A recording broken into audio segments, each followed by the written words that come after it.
વાળો તો વળશે આ વેળાએ, નકર ખાતર જશે સોરખાય. તમારી આગળ સમય છે, હજી સમજી જાવ તો સારું, પણ આપણે એ રાહે હાલતા નથી. હા, એટલે આને કીધું કરી લે તું તન મનની તોપ, એમાં દયા દારૂ નાખી. જેને ઓળખ્યા હોય આત્યમ રામ, એને ભ્રમણા સર્વે ભાંગી. આ ભ્રમણા કાંલગણ મટે એવી નથી કે આપણને આ બધું જુદાપણું દેખાય છે. આ જુદું છે નહીં, અને આપણે આને જુદું ભાંસી રહ્યા છે, ભાળી છે જુદું. સંતોએ વાર વાર વાણીમાં કીધું છે કે મુझे मेरी मस्ती कहाँ लेकर आई, जहाँ मेरे अपने सिवा कुछ नहीं. તમારી સિવાય આ વિશ્વમાં કાંઈ છે જ નહીં. તો બીજા સંતો એમ કીધું કે સોહી રે માણેક મેરી નજરોમાં આવ્યા, જ્યાં જ્યાં દેખો ત્યાં સાયા તોરી રામ. તમારી સિવાય આ જગતમાં બીજો કોઈ છે જ નહીં. પણ આ બધા પૂતળા છે ને એ આપણને ઘાટ દેખાય છે, અને ઓલું અઘાટ છે. ભગવાન કૃષ્ણ ભગવાને ગીતાજીની અંદર લખ્યું ને કે હે અર્જુન, આ વિશ્વ મારા થકી છે.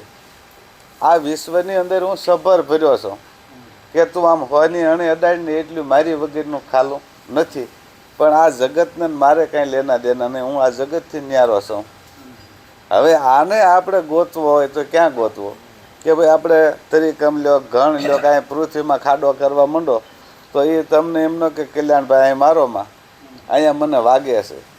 પણ આ પૃથ્વીની તમે તપાસ કરો, હોની અણે અડાડો એટલે તમને ખબર પડે કે અહીં શેક નથી. એમ આની ખોજ કરવાની છે. જેમ સવા ભક્તે કીધું કાયા તુંબડી કળે, એને જન્મ મરણ ભે ટળે. પછી કીધું કે વાસના રૂપી કાંકરા જન્મ મરણ ઈ જળ, તન દેહી તુંબડે પણ ભૂલી ગયો છો નિજ ઘર. જ્યાંથી હું ક્યાંથી આવ્યો છું, આ શરીર પડી જશે ત્યારે મારે ક્યાં જવું, આની પહેલાં ઓળખાણ કરી લ્યો. એટલે આખા ભક્તે કીધું કે વિના રે પૃથ્વીએ પાવ પલટ્યા, વિના વાટે દીવો. જે ઘરે મુવા પછી જાઉં એ ઘર તમે જીવતા જવો. આ બધાય સંતોએ ભલામણ કરી છે.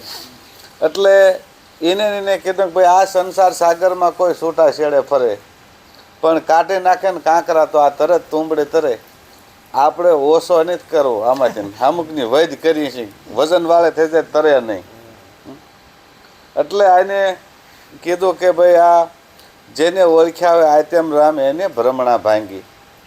પછી બીજી કડીમાં કીધું કે લાગ્યા જેને શબ્દના બાણ, આને અવર બીજા શું જાણે.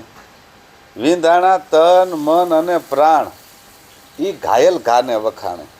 જ્યાં લગન આના ઘા વાગે નહીં, ત્યાં લગન આની પરતીથી આની પીડા છે શું છે એ આપણને ખબર ન પડે. આપણે કોઈ પણ કામ કરતા હોય ને આપણને શરીરને વાગી ગયું હોય તો સગા સંબંધી જેટલો સ્નેહ હોય ને એ બધા ભેગા થઈને ખબર પહોંચે કે બાપા કેવી પીડા થાય. તો પીડાની એને ખબર છે, પીડા તમને થાય, તમને જ એની ખબર પડે. એટલે સંતોએ કીધું કે સદગુરુ શબ્દ એસા લગા જેસા લગા તીર, દવા કરવું પણ રૂજ જ નહીં. આ તો ઘાયલ હોવા છે શરીર, આ ઘવાઈ ગયેલું છે, એટલે એની પીડા મટે નહીં. અને જેને જેને પીડા વેદના થઈ છે ને એને જ આ વાણી લખી છે કે ભાઈ પાછળથી નાવડા કોઈ જીવ આમાં વાંચીને જાણે જાગી જાય તો એના માટે કલ્યાણ થાય ને, એમ એના માટે વાણી લખી છે. એટલે એને કીધું બીજી કડીમાં કીધું લાગી જેને ગઢ શિખરની લહેર, આને બીજા શું જાણે. જેનો મનવો ગયો પરદેશ, આ દેહ દિશા છૂટી જાય અને વિદેહ દિશાની પ્રાપ્તિ થાય. એટલે એને કીધું છે કે લાગી જેને ગઢ શિખરની લહેર, આને બીજા શું જાણે. જેનો મનવો ગયો પરદેશ, આ અમૂલક વસ્તુ એ લાવે. આ ક્યાંય લખ્યામાં આવે નહીં કે ભાઈ આપણે બોલવું છે પણ લખેલું જોઈએ. આ ખજાનાનો ઢગલો મોટો પડ્યો, ખજાને પૂગી જાવ એટલે ત્યાં જેટલો માલ લેવો હોય ને એટલો મળે. તમારામાં તાકાત જોઈએ. પછીની કડીમાં એને કીધું કે જેને મળ્યું સત્યરૂપી જાજ, જે સદગુરુએ પરમાત્માનું નામ આપણને બતાવ્યું એને જાજ કીધું છે. કે જેને મળ્યું સત્યરૂપી જાજ, આમાં તો કોક વિરલા બેહે, ઉતારી દે ભવજળ પાર, આવું પ્રેમલજી કહે છે. જેમ નાવની અંદર બેસી જાવ અને દરિયાનો હામો કાંઠો આવી જાય, એમ આ નાવ આને કીધું છે કે જે નામ આપ્યું છે એને નાવ કીધું છે. પછી સવા ભક્તે કીધું છે ભજનની અંદર કે પોસાદે મુજે ભવ દરિયા કે તીર, એસો કોઈ મળી જાય સંત ફકીર પોસાદે મુજે ભવ દરિયા કે તીર, કે આ જહાજ મારું જોખમ ભર્યું, તમે નાવિક ઉતારો નીર. આવા મહાપુરુષના શરણે ગયા આવી એ નાવિક છે. જેમ દરિયાની અંદર ખારવો નાવને હાંકે છે, એ ખારવાને જ ખબર હોય કે આ નાવને કઈ દિશે હાંકો તો હામો કાંઠો આવે. એમ સદગુરુ છે એ ખારવા જેવો છે. એટલે એ નાવને કઈ દિશે હાંકવું એને જ ખબર હોય. એટલે આને કીધું તમે નાવિક ઉતારો નીર, કે કરણી કાંઠો કોઈ બતાવે, એસો મળે સંત ફકીર પહોંચાડે મુજે ભવ દરિયા કહેતી, કે આ હું કરવાથી તરી એકાય. એની માટે આપણને એની ક્રિયા બતાવે. બાકી આ સંસાર સાગર છે. આ દરિયો તરવો ને એ તો હેલાથી તરી જવાય. કે આપણે આગળ પૈસા હોય તો પ્લેનમાં સ્ટીમરમાં બેસી જાઓ, અથવા અહીંથી દાદા પૈસા પ્લેનમાં બેસી જાઓ એટલે ઘડીકમાં. પણ આ સંસાર સાગર મહા મુશ્કેલે તરાય છે. એટલે સંતોએ આમાં લાખો કરોડે કોક કીધા છે. એટલે એને કીધું કે ભાઈ ધીર ગંભીર વસનુના હાસા, ભલે ને હોય હું શું કુલ કે મીર, પણ હાલ કર્મમાંથી તરત છોડાવી દે ને હોય મારો પીર. કર્મ મુક્ત પ્રથમ પહેલા આપણે પોતે બની જવું પડે. જ્યાં લગન કર્મ મુક્ત તમે પોતે ન બન્યા શકો તો બીજાના ક્યાંથી ને તમે બાળી એકવાના છો. સદગુરુ તો એક ઉકાળા રૂપ છે કે અહીંયા ગમે આવીને તગારો ઠલવે, પણ એ તમારામાં એ કર્મ બાળી દેવાની તાકાત હોવી જોઈએ. એ ગતિ જ્યાં લગન પ્રાપ્ત ન થાય ત્યાં લગન કોઈના કર્મ બળી શકે નહીં.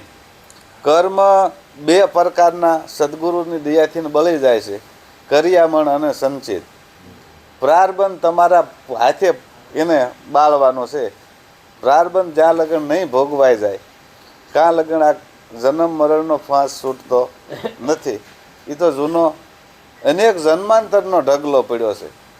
એટલે આપણે વાણી બોલીએ છીએ ને કે અનેક જન્મથી ગોથા ખાતો આયો જીવ દુખિયારો, રાજા રામને હંબારો તારો મટી જાવે ઘોર અંધારો. આ તો અનેક યુગથી પડ્યું છે પ્રારબ્ધ કર્મ. એમાંથી આ શરીર આપણને મળ્યું છે ને એ એક ભોગ ભોગવવા માટેનું. જેમ આ શરીરની અંદર ગુંબળું નીકળે એ ટાઈપનું આ બહાર નીકળી ગયું છે. એટલે આ ભોગ ભોગવવા હાટુથી બહાર આવ્યું. આ ભોગ અવની છે. કોઈ પ્રકારે આનો ભોગ ભલે ગમે એટલા જ્ઞાની હોય, મહાપુરુષ હોય, મોટા પીર કહેવાય એવા કયો, પણ આ ભોગ ભોગવવા બન્યો છે એટલે આને અવશ્ય ભોગવવું જ પડે. એમાં હાલે નહીં.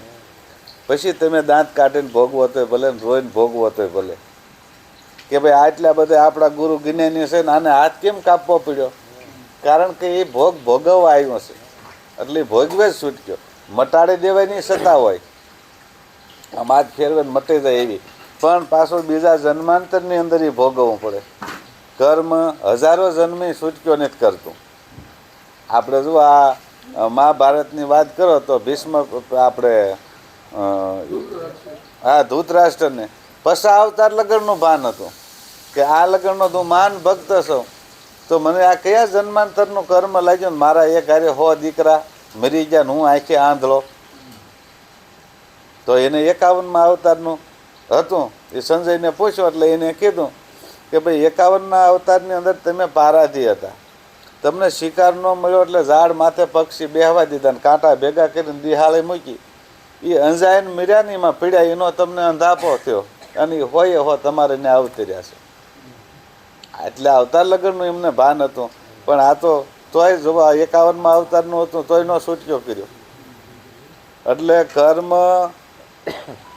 મુક્ત થવાની આ વસ્તુ છે જે આપણને ગુરુએ નામ આપ્યું હોય એ કર્મ મુક્ત થવાની વસ્તુ છે. એટલે આ સવા ભક્તે કીધું છે કે હાલ કર્મમાંથી તરત છોડાવી દે ને હોય મારો પીર, પોસાદે મોજે ભવ દરિયા કે તીર. પછી એને કીધું કે 5 કોષમાં પંથી ભૂલ્યો, છત્રપતિ અને સુરવીર. પછી આમાં લાભ હાણ કુશ લેશ નો ભાળે, જ્યાં ઠરી રહે મન થીર, પોસાદે મોજે ભવ દરિયા કે તીર. જેમ આપણા ઘરે નાનું બાળક હોય તો તમારા ઘરની અંદરથી 5 લાખની નુકસાની થઈ કે તેને મનમાં ન હોય, પછી 10 લાખનો નામ લાભ થયો હોય તો એના મનમાં ન હોય. એ તો જે સ્થિતિમાં રમતો હોય એ સ્થિતિમાં જ રહે. એમ આપણે આમાં મનને એવું કરી દેવાનું છે કે ભાઈ બાપુ આવ્યા, આપણે અથાશક્તિ પ્રમાણે કે 200 રૂપિયા મૂક્યા પછી કોઈ રૂપિયો ન મૂકે કે એનો રક્ષો કરવાનો હોય. આને બધેથી વાળવાનું છે.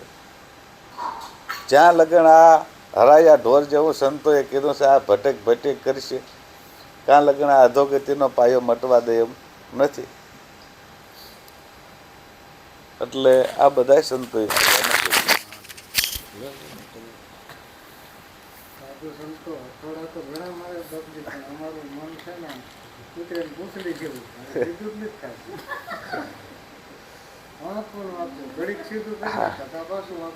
એટલે